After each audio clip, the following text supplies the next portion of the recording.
La actualidad, los protagonistas, el análisis y la información en Contacto Directo.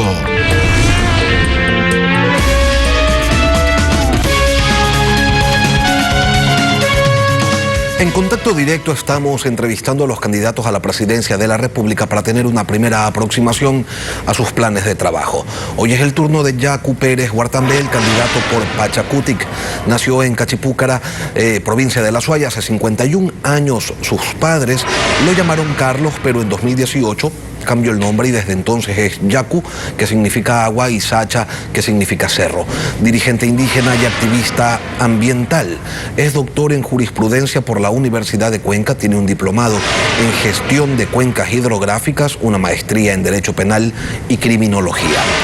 En política es largo su recorrido. Concejal de Cuenca en 1996, presidente de la Federación de Organizaciones Indígenas y Campesinas de la SUAY, presidente de Ecuarunari y como tal fue perseguido por el gobierno de Rafael Correa. Fue electo como prefecto para la provincia de La Suay en el periodo 2019-2023, pero renunció al cargo para intentar convertirse en el primer presidente indígena del Ecuador.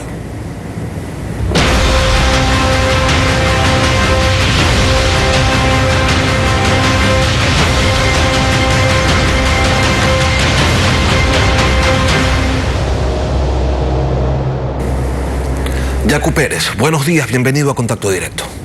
Un placer saludar a usted y a través de usted a todos quienes nos escuchan. Buen día.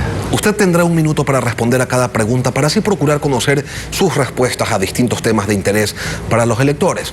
Empecemos entonces. La derecha está avanzando unida en estas elecciones, mientras que la izquierda se ha dividido en dos tendencias, una correísta y otra anticorreísta.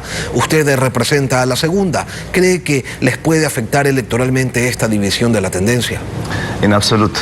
Nosotros somos la izquierda ecológica, la izquierda que respetamos los derechos y las libertades, los derechos de la naturaleza, la izquierda que puede dialogar y que puede buscar la reconciliación. No somos aquella izquierda autoritaria, ortodoxa, dogmática, antihistórica que ya prácticamente quedó en el pasado. Y no es necesario aliarnos con la derecha, sino aliarnos con los sectores sociales, con la mayoría de los ecuatorianos, y eso es lo que estamos haciendo. ¿Cuál es la posición de Yacu Pérez en relación a la empresa privada? ¿Cuál es el modelo de desarrollo que usted propone, de inversión y manejo estatal o una economía social de mercado con preponderancia de la inversión privada? La empresa privada tiene que ser respetada, la propiedad privada la vamos a respetar, a la empresa privada, a los empresarios honestos, bienvenidos. Gobernaremos con la empresa privada, con los empresarios honestos. ¿Y cuáles son los empresarios honestos?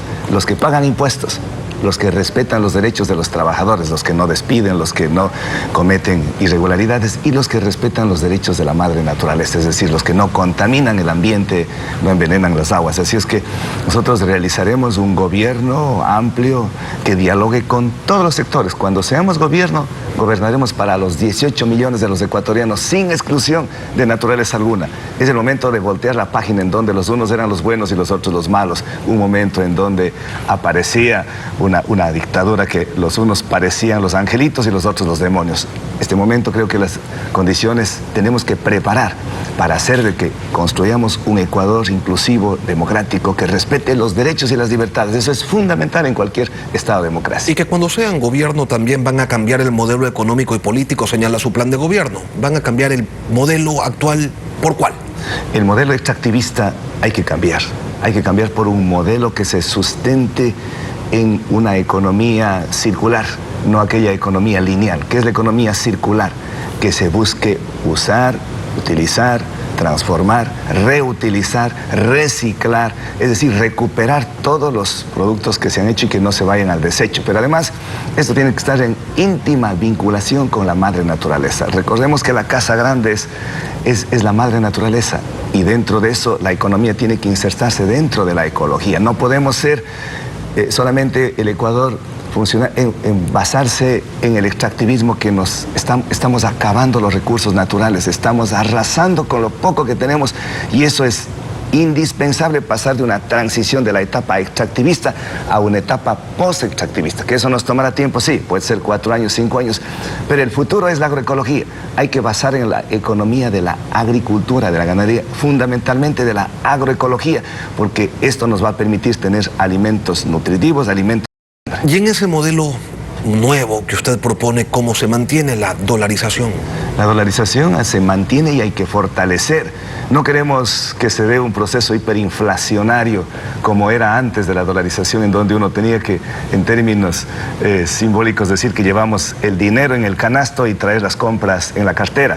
No queremos ser igual que Venezuela, jamás. Es más que un proceso de desdolarización, los que perderían más serían los pobres, nuestros hermanos, la mayoría, porque ahí la inflación hace que los pobres ganemos menos, tengamos menos dinero y con menos capacidad adquisitiva. Entonces la dolarización hay que mantener, hay que sostener hasta que algún momento, si las condiciones cambian, no sé cuándo, pero por ahora la dolarización con absoluta firmeza continúa para no salirnos de esta relativa estabilidad en términos financieros. ¿Cómo haría usted desde la Presidencia de la República para obtener los recursos que le permitan como gobierno, como país, cumplir con todas las obligaciones internas y externas que se tienen?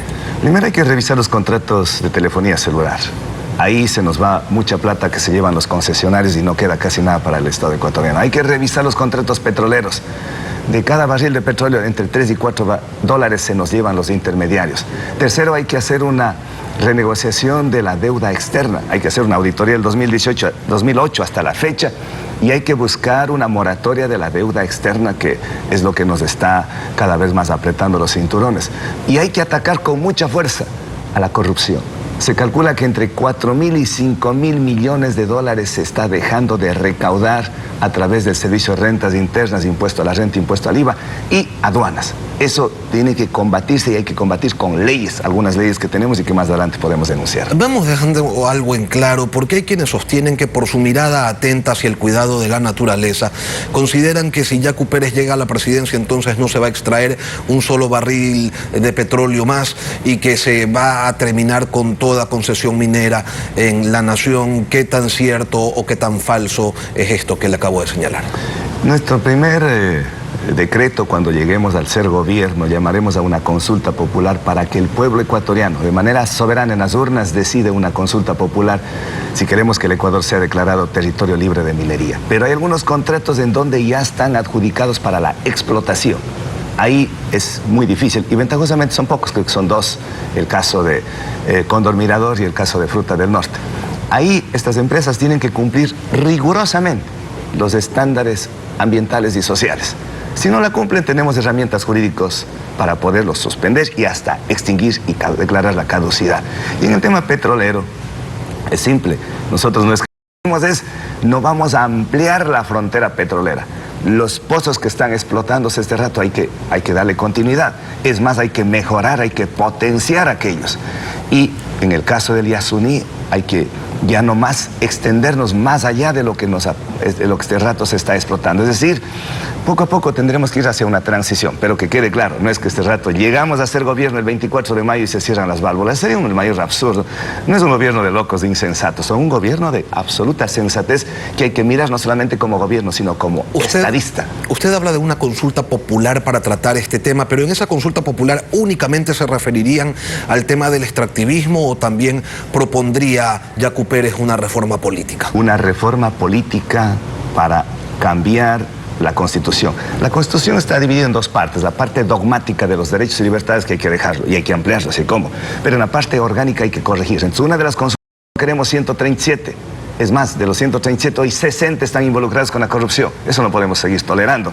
Disminuir a la mitad, 2 por provincia, más por cada 500.000 habitantes un representante, un asambleísta adicional. Pero ahí podemos también consultar. Queremos que se eliminen algunas instituciones que son inservibles, inútiles: Consejo de Participación Ciudadana, Consejo de la Judicatura, Tribunal Contencioso Electoral, entre otras que no tiene sentido. Son reformas que hay que hacerlo y que los ecuatorianos estamos, creo que, con la esperanza de cambiar esa Constitución que es hiperpresidencialista, esa Constitución que tiene muchas taras y hay que corregir. Las cosas buenas hay que mantener, las cosas que están siendo un obstáculo para la garantía de los derechos, para impedir. Además, tenemos, ojo aquí, nosotros no vamos a privatizar la seguridad social, no vamos a privatizar el sector eléctrico, no vamos a privatizar el sector petrolero. petrolero. Más bien hay que fusionar Petroecuador con Petroamazonas para ahorrar recursos, que no tengamos que pagar tantos gerentes, porque este rato estamos en una escasez de recursos. Yacu, usted dice hay cosas que se tienen que mantener, hay cosas que se tienen que descartar.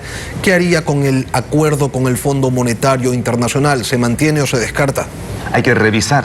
No vamos a acatar nosotros servilmente al Fondo Monetario Internacional en algunos temas, como por ejemplo reducir el tamaño del Estado, 1 y 2, que se aceptó incrementar el impuesto del IVA del 12 al 15%. Eso es un absurdo. Eso no podemos continuar, darle luz verde. Por el contrario, nosotros, si no mantenemos en el 12%, incluso momentáneamente, coyunturalmente, hasta podríamos bajar del 12 al 10%, para que mientras menos cuesten los productos, menos impuestos haya una reactivación de la parte económica, liquidez, y creo que eso nos conviene a todos los ecuatorianos. Y con el imperio chino, ¿cuáles serían las dinámicas? Se lo pregunto porque voltear la mirada hacia allá en busca de recursos no nos ha llevado precisamente al mejor de los mundos. Hay que buscar también una renegociación. No es posible que ahí se nos pague nuestro petróleo a precios de gallina robada. Ojalá podamos tener recursos y de una vez cancelar la deuda con la China. Pero es el absurdo mayor de pagar al 9% las tasas de interés y haber entregado el barril de petróleo a precios tan ínfimos, tan bajos. Eso tiene que cambiar, eso hay que buscar una renegociación. No podemos mantener nosotros siendo serviles a un imperio, por más dinero que nos hayan dado, pero ¿a costa de qué? Nosotros gobernamos para los chinos o gobernamos para los ecuatorianos. Y creo que nuestra firme decisión es gobernar para quienes nos van a elegir, para los 18 millones de ecuatorianos. ¿Cuál va a ser el rol del dinero electrónico en su gobierno, Yacu? En su plan de trabajo se señala que con dinero electrónico se atenderán las demandas de liquidez a corto plazo de los productores. ¿Ese dinero electrónico va a tener respaldo? No, el dinero electrónico solo podría suplir de manera muy marginal, porque este rato lo que vamos a apuntar es a sostener la dolarización. Y el dinero electrónico solamente, excepcionalmente, si se garantiza, si se justifica, si se evidencia garantías, en buena hora. Caso contrario, no. Creo que es mejor en cualquier parte del mundo la dolarización. La gente necesita trabajo. Los índices de desempleo están arriba y las proyecciones señalan que tomará mucho tiempo recuperarse de la compleja situación que se vive y que se ha visto agravada por la pandemia. Su plan de trabajo habla de reducir las horas de trabajo, pero manteniendo el salario. ¿Cuál es la lógica de esto? Solo si eso se mantiene durante la pandemia, es decir, coyunturalmente. Eso coyunturalmente podría ser por la experiencia que teníamos en la prefectura de la Azuay. Ahí reducimos de 8 a 6 horas manteniendo. No podemos reducir su sueldo porque eso es inconstitucional. Los derechos de los trabajadores son progresivos, no son regresivos. Pero esto será coyunturalmente. Más adelante lo que queremos, nuestra propuesta es generar fuentes de trabajo a través de la implementación de 500,000 de unidades productivas que se destinen fundamentalmente para jóvenes emprendedores y las mujeres y el resto de los ecuatorianos, pero prioridad, mujeres y los jóvenes en algunos temas: agroecología, producción limpia, reciclaje, turismo ecológico, comunitario, gestores culturales, artesanías. El tema de la artesanía es gigante en el país y muchos me han conversado y me han dicho: acuérdese de los artesanos. Desde un par de zapatos, todo lo que es ropa, todo lo que son utensilios de cocina, y creo que hay que tener muy presente a los artesanos que pueden ser una fuerza, un motor, manufactura, todo lo que venga en temas productivos. Allá van los 500,000 unidades productivas que hay que implementar. Yacu, renta básica universal financiada por los que más ganan y más tienen, señala su plan de gobierno. Renta que se pagaría con dinero electrónico, o sea, con dinero ficticio. No, la renta universal es una propuesta, como su nombre lo dice, universal. Ojalá que algún rato en el planeta exista esto, como hay en algunos países. Pero nosotros vamos a estar 4 años, quizás en el 4º año podamos implementar una renta universal en vista de que vamos ¿De cuánto? Ojalá podamos tener un salario básico, ojalá pueda ser eso. Eso es el horizonte, pero si podemos, aunque sea comenzar con menos, pero ya iniciar, no sería malo en el 4º año. Pero recordemos que estamos en una economía quebrada que nos va a dejar el gobierno, fruto del desgobierno de los últimos 14 años de la Revolución Ciudadana. Entonces, primero tenemos que resolver temas que son urgentes, emergentes diríamos, y ojalá en el horizonte podamos dejar ya implementando, pero al 4º año. 9 de cada 10 empleos los los genere el sector privado. Y ese sector señala que no se puede hacer mucho más porque el código laboral es rígido. Dicen que la contratación bajo las actuales condiciones es demasiado costosa. ¿Cuál es la propuesta que tiene Yacu Pérez para generar más empleo en el país? Hay que generar empleo no solamente reformando el Código del Trabajo, es más, ya que hablamos del Código del Trabajo, hay que garantizar la estabilidad laboral.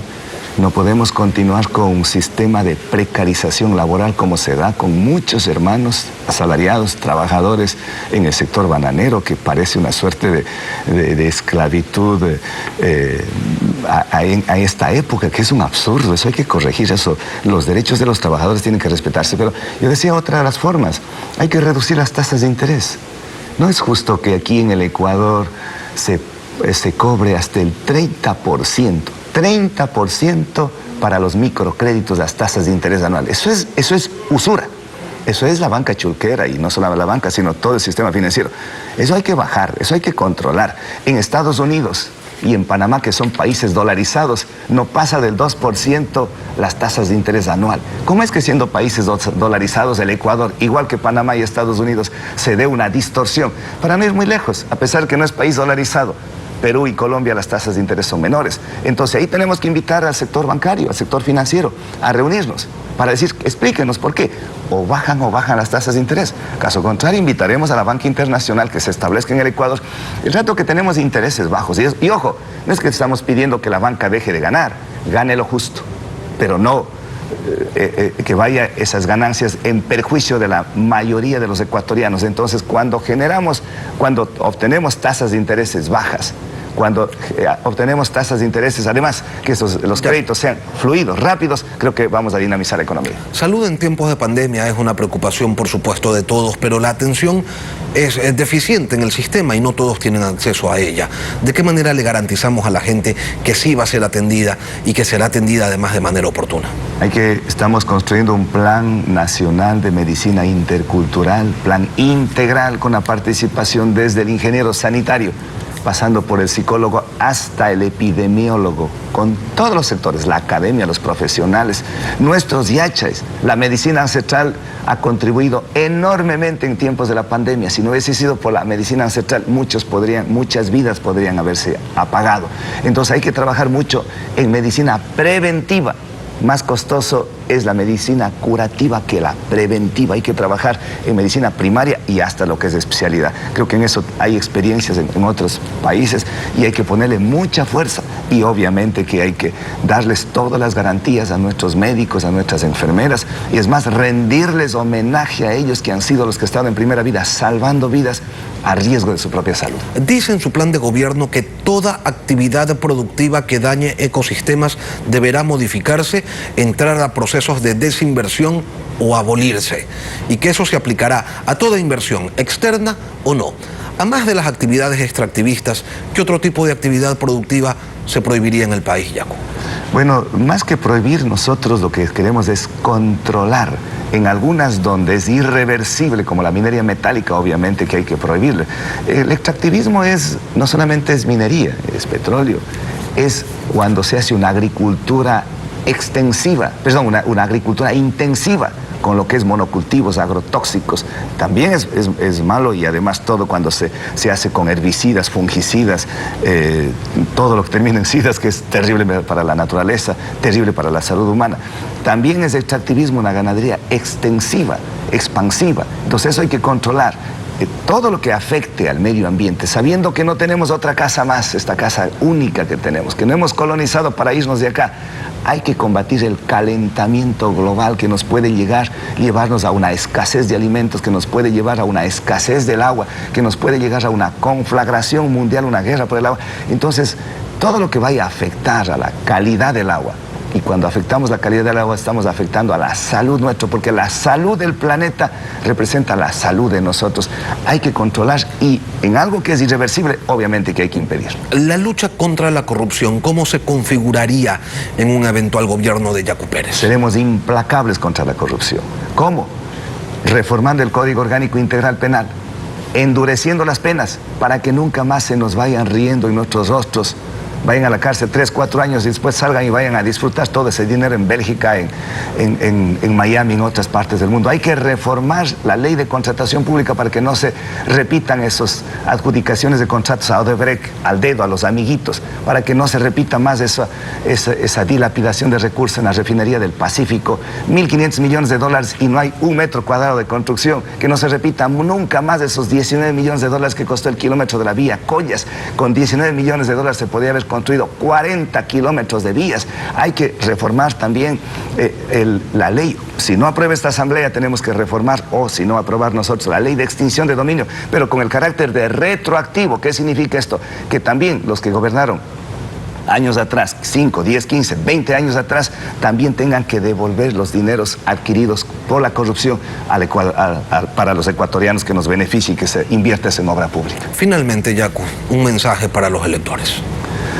Tenemos una oportunidad histórica de escoger entre el pasado, de escoger entre la corrupción, el feriado bancario, todas estas formas violentas de exclusión, o escoger la honestidad. Este es un momento crucial, no es cualquier elección. Estamos en el poder, los ecuatorianos tienen la posibilidad de, combinando las neuronas con el corazón, no de votar, sino de elegir a los mejores, capaz de que encontremos nuevos días para que nunca más el machismo, el patriarcalismo siga violentando a las mujeres, para que nunca más el extractivismo siga despojando nuestros territorios, para que nunca más nuestros jóvenes sigan con 1 millón de jóvenes que ni estudian ni trabajan. Por eso hay que dar libre ingreso a las universidades. No perdamos la fe, no perdamos la esperanza, que sí podemos hacer realidad el Ecuador que todos soñamos. Yacu Pérez, candidato presidencial por Pachakutik, gracias por acompañarnos esta mañana aquí en Contacto Directo. Vamos a una pausa y al volver, una economía semiparalizada con restricciones para evitar aglomeraciones que disparen un rebrote de coronavirus. Lo revisaremos con Patricio Alarcón, presidente de la Cámara de Comercio de Quito. Ya regresamos.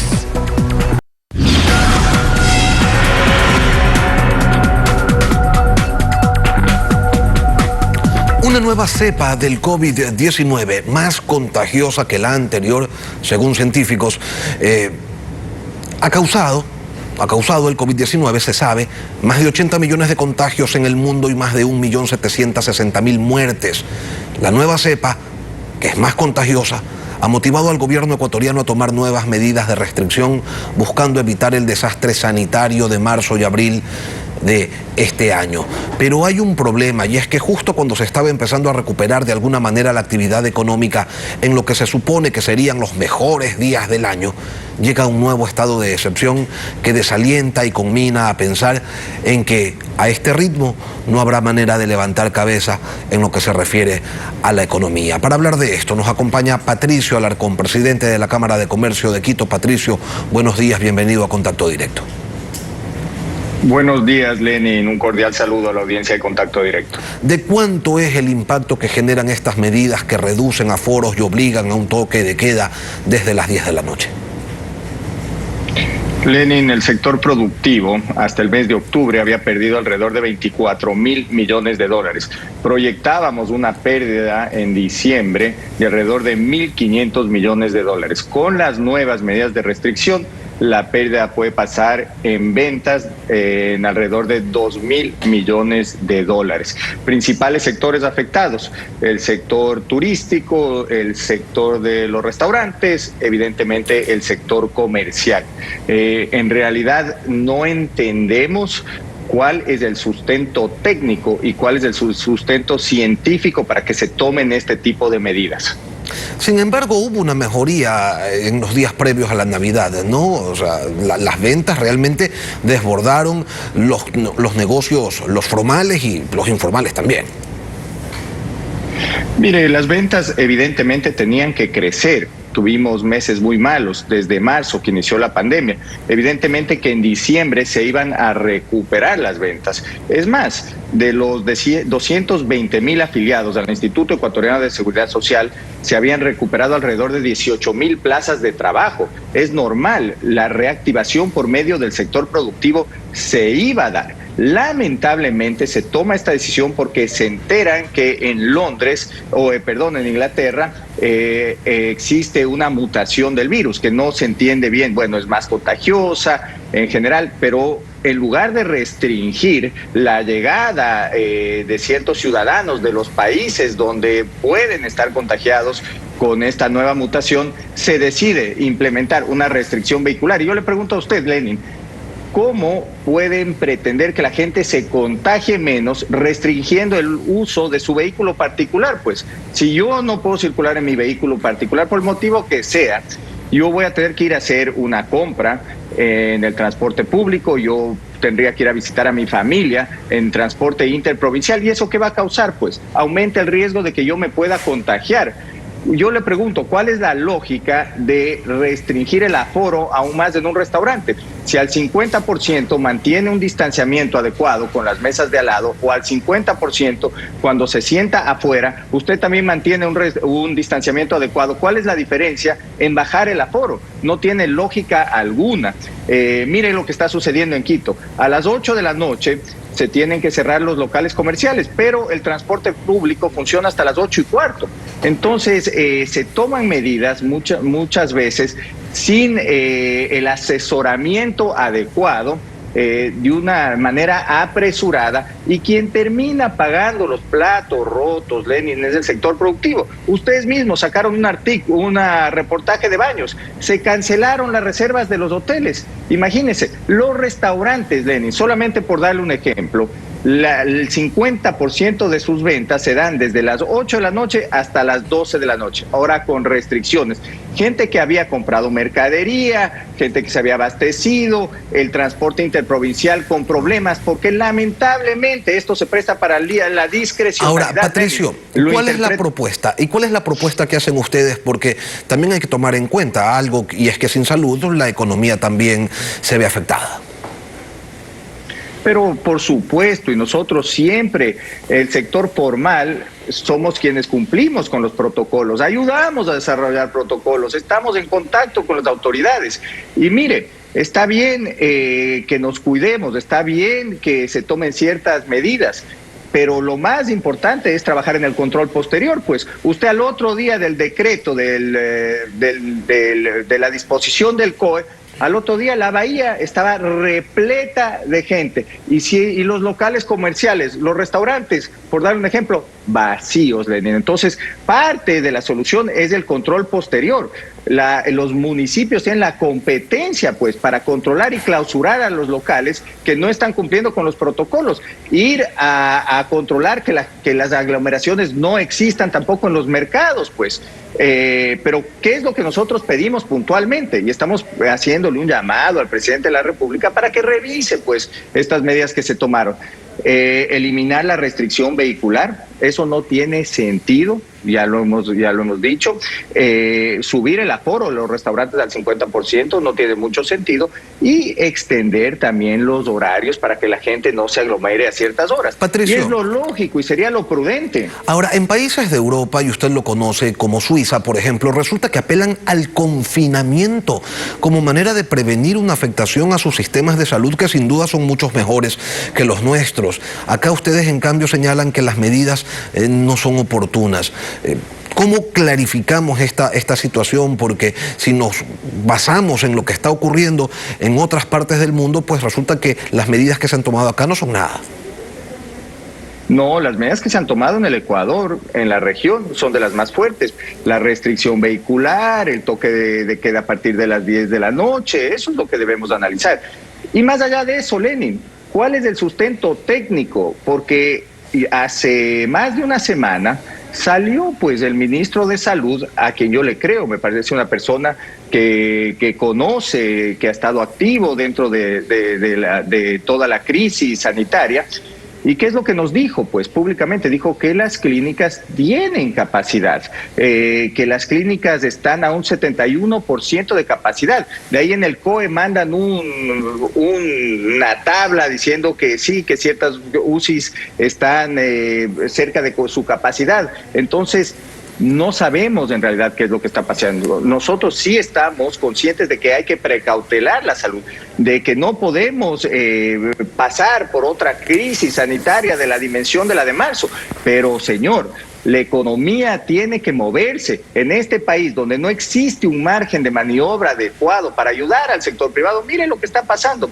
¿Dónde están los créditos? Nunca llegaron, Lenin. Mire lo que pasa con el servicio de rentas internas. Adelantan las fechas de las declaraciones. Siguen cobrando el 2% de un impuesto sobre las ventas a las pymes, que no es ni siquiera optativo. Mire lo que está pasando con el Instituto Ecuatoriano de Seguridad Social. Pues usted llega a un acuerdo de pagos y se mantiene pues en mora patronal. Entonces, un país que no puede reaccionar ante una crisis económica, que no tiene el dinero, y lo comprendemos, no puede pues tomar las medidas que usted dice que toma Suiza, por darle un ejemplo. No, y no se olvide de una cosa adicional, cuando Patricio. las UCIs no están llenas, Lenin, ¿ah? Sí, y no se olvide de una cosa adicional a las medidas estas económicas a las que usted hace referencia, que de un plumazo el Servicio de Rentas Internas convirtió a personas naturales en microempresarios sin mayor argumentación en la mitad. Pero hay otro elemento adicional, Patricio. La semana anterior, en un centro comercial de Guayaquil, simplemente para dar un ejemplo, porque esto se repitió en muchas otras ciudades del país, capital de la República, Cuenca, en fin, en otros lugares también, se vivió una situación muy complicada aquí en Guayaquil cuando los aforos se violentaron y parecería que la gente, compradores y vendedores, se olvidan de que estamos viviendo en medio de una pandemia. Una cosa es que efectivamente se necesite producir, se necesite reactivar la economía, y otra muy distinta que se quiera hacer lo que les da la gana con el afán de tener más ventas, sobre todo en lo que se refiere al aforo. Bueno, Lenin, primero es una falta de cuidado y de cultura, pues los ciudadanos no podemos exponernos de esa manera. Y segundo, ahí sí el municipio debe ejercer pues su autoridad, pues ahí sí tiene la competencia de clausurar al centro comercial que no está haciendo que se respete el aforo, que no está respetando los protocolos, que no está respetando las reglas en cuanto al distanciamiento. Entonces, en ese caso sí los debe clausurar, pues, pero no puede restringir a la libre movilidad, el consumo en restaurantes con el apropiado distanciamiento, Lenin. Eso no tiene sentido. Una última cosa y muy breve, Patricio. Ustedes le solicitaron al presidente de la República reunirse para tratar este tema. ¿Les ha respondido ya? Mire, nosotros nos reunimos con las autoridades, la vicepresidenta, ministros, nos dijeron que están abiertos al diálogo, pero que no van a hacer nada en cuanto a las medidas. Hicimos un llamado al presidente Lenin, pero no tuvimos ninguna respuesta por parte de las autoridades. Patricio Alarcón, presidente de la Cámara de Comercio de Quito. Gracias por atender a nuestra invitación. Una pausa y volvemos. Aquí concluimos Contacto Directo. Como siempre, gracias por su sintonía. Nos volveremos a encontrar el día de mañana. Será hasta entonces.